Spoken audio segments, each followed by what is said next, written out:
Good morning class, Miss Poonam this side. Hope you guys are doing well at home. Today we will start with our chapter 2. We will continue with the chapter 2 components of food. Okay, under that, in today's class we will be talking about balanced diet, food pyramid and the deficiency of diseases. Okay, so we will start with the balanced diet. Balanced diet means in previous classes we have talked about the different components are required for our body, and if all the components we need to take in a proper amount, and that proper amount of nutrition is called the balanced diet. Fine. Moving to the food pyramid, the next topic, food pyramid means कि ये food pyramids एक structural representation होती है जो कि ये show करती है कि हमें अपनी डाइट में किस अमाउंट में कौन सा न्यूट्रिएंट लेना है.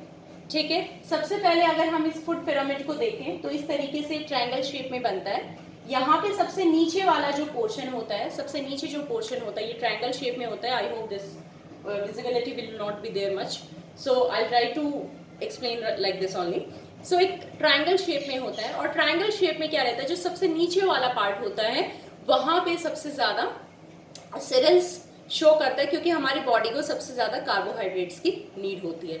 और जैसे जैसे हम ऊपर जाते हैं, carbohydrate cereals, all the pulses gives the carbohydrates, तो सबसे ज्यादा हमें कार्बोहाइड्रेट चाहिए. उसके बाद fruits and vegetables, that gives the vitamins. Then milk and meat, egg means dairy product, that protein is required by our body. And the last one will be the fat, and that is the oily product, because all the fats product are needed very less in amount by our body. Okay, so this is the structural representation that give the idea of in which quantity we have to take which particular amount of nutrient. Okay, so this is all about the food pyramid. Now moving to the deficiency diseases. हमने पिछले topic में भी, पिछली class में भी बात की थी कि जो पर्टिकुलर न्यूट्रिएंट्स हैं उनकी डेफिशिएंसी से हमारी बॉडी में कुछ बीमारियां हो जाती हैं. So we will discuss in bit detail in today's class. First of all, lack of carbohydrates. आपको पता है कि कार्बोहाइड्रेट्स क्या हमारी बॉडी में सबसे ज्यादा अमाउंट में चाहिए, क्योंकि वो हमें एनर्जी प्रोवाइड करता है फिजिकल एक्टिविटीज को करने के लिए. ठीक है, और अगर हम लॉन्ग टर्म से कार्बोहाइड्रेट्स नहीं ले रहे हैं, then what will happen, our body will become thin and weak. Okay, so that's the consequence of deficiency of carbohydrates. Now moving to the protein.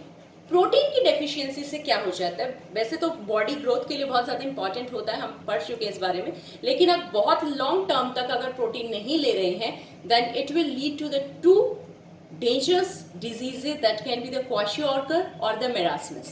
ये दो बीमारियां हैं, kwashiorkor and marasmus.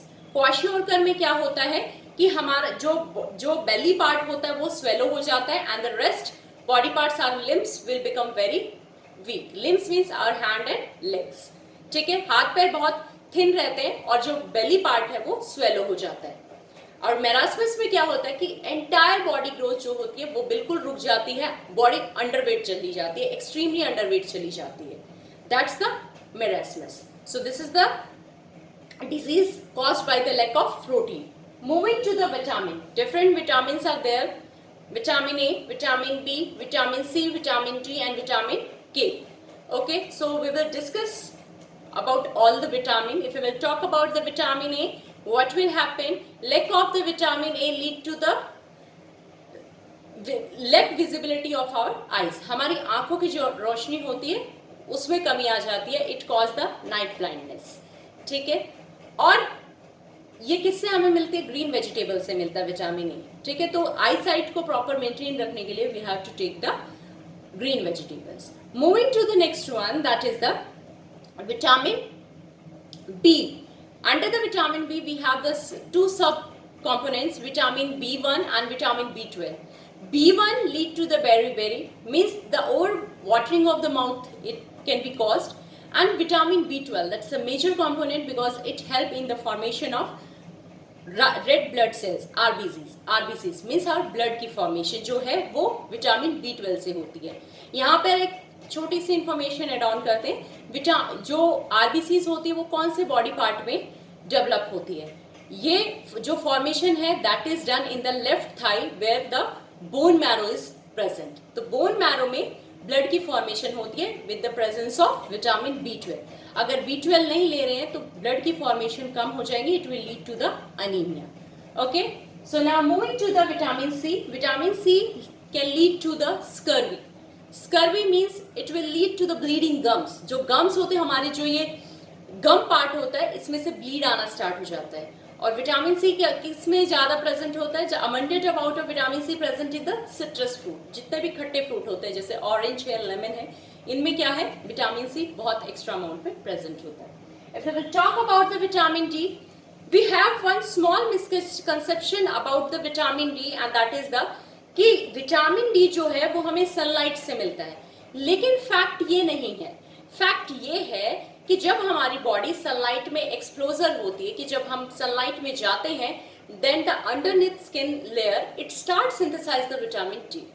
मतलब विटामिन डी हमारी बॉडी में ही synthesize होता है in the presence of sunlight.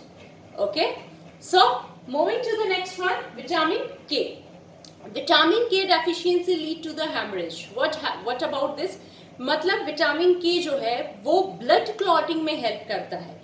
Blood clotting, क्योंकि अगर कई बार इंजरी हो जाती है तो इंजरी होने के बाद क्या होता है कि ब्लीडिंग स्टार्ट हो जाती है और कुछ टाइम के बाद वहां पे ब्लड क्लॉट हो जाता है। और अगर विटामिन के नहीं है तो कंसिस्टेंटली ब्लीडिंग होती रहेगी और ब्लड क्लॉट नहीं होगा, and it will lead to the excess loss of our blood. Okay, so now moving to the next part, that's are the minerals.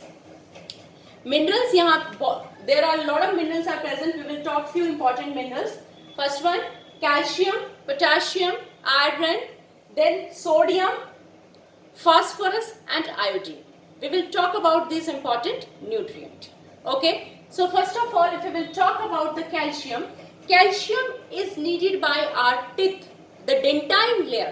हमारे जो teeth की dentine layer है, that is made up of the calcium. Even our bones.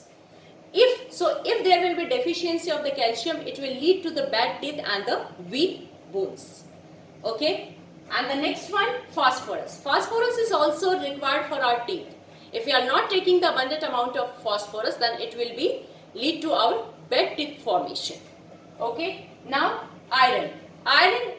The function of iron is quite similar to the vitamin B12 because it also helps in the formation of blood. अगर यहाँ पे blood iron नहीं है, blood की formation नहीं होगी, and that situation is called as the anaemia. Fine, moving to the sodium and potassium. अगर sodium और पोटेशियम हम नहीं ले रहे हैं, then it will lead to the muscle cramp. हमारी बॉडी में बहुत सीवियर पेन होना स्टार्ट हो जाता है जब मसल क्रैम्प होती है, and that is due to the deficiency of sodium and potassium. Okay, and the last one, iodine. बहुत ही कॉमन मिनरल है ये, टीवी पे भी ऐड आती है कि हमें आयोडीन युक्त नमक खाना चाहिए। रीजन क्या है इसके पीछे? क्योंकि हमारे जो बॉडी का ये पार्ट होता है, थ्रॉट पार्ट होता है, यहाँ पे ग्लैंड प्रेजेंट होती है, थायराइड ग्लैंड कहते हैं, और उस ग्लैंड से थायरॉक्सिन हार्मोन सिक्रीट होता है। और वो थायरॉक्सिन हार्मोन किसकी हेल्प से होता है सिक्रीट? आयोडीन से। सो अगर हम आयोडीन नहीं ले रहे हैं, देन व्हाट विल हैपन, यहाँ पे बहुत ही एक्स्ट्रा ग्रोथ हो जाती है, and that situation is called as goitre. So that iodine is so important for us to take in our food. Fine. So moving to the next important component, that is the water. हम जो भी खाना खा रहे हैं उस खाने को डाइजेस्ट करने के लिए फूड को मिक्सअप करना बहुत इंपॉर्टेंट है, और वो जो मिक्सअप होता है that is due to with the help of water. Apart from that, water maintain the body temperature. और अगर पानी की कमी हो जाती है, जैसे समर में तो वैसे भी वाटर की बहुत ज़्यादा नीड होती है, क्योंकि अगर हम वाटर नहीं लेते then it will lead to the dehydration. पानी की कमी को क्या कहते हैं? डिहाइड्रेशन. ठीक है. और आजकल तो इतना ज़्यादा इंपॉर्टेंट है कि अगर हम गर्मी में पानी नहीं पी रहे हैं तो फेंट भी होने के चांसेस रहते हैं. ठीक है. तो यहाँ पे अगर पानी की कमी होती है, वाटर डिहाइड्रेशन होता है, देन हर मेडिकल शॉप पे अवेलेबल होता है एक ORS होता है. ORS means oral rehydration solution. पानी की कमी को फुलफिल करने के लिए इसकी जरूरत पड़ती है. ठीक है. ORS. Fine. So this is all about the deficiency that can be caused by the any particular lack of nutrient. Okay. Apart from that, there is a one small topic that is the malnutrition. What is the malnutrition? Mal means lack of. अगर किसी भी nutrition की कमी को हम क्या कहते हैं? माल न्यूट्रिशन. ओके, सो अगर लॉन्ग टर्म तक हम पर्टिकुलर न्यूट्रिएंट को नहीं ले रहे तो हमारी बॉडी की जो फंक्शनिंग है that will be stop and that condition is called as mal nutrition. So this is all about the chapter 2. We have done with the chapter 2. In the next class we will start our next chapter. Okay, if just go through with that, and if you will find any kind of query you can write down in the comment section. Okay, so see you in the next class. Till then, stay at home, stay safe. Thank you so much.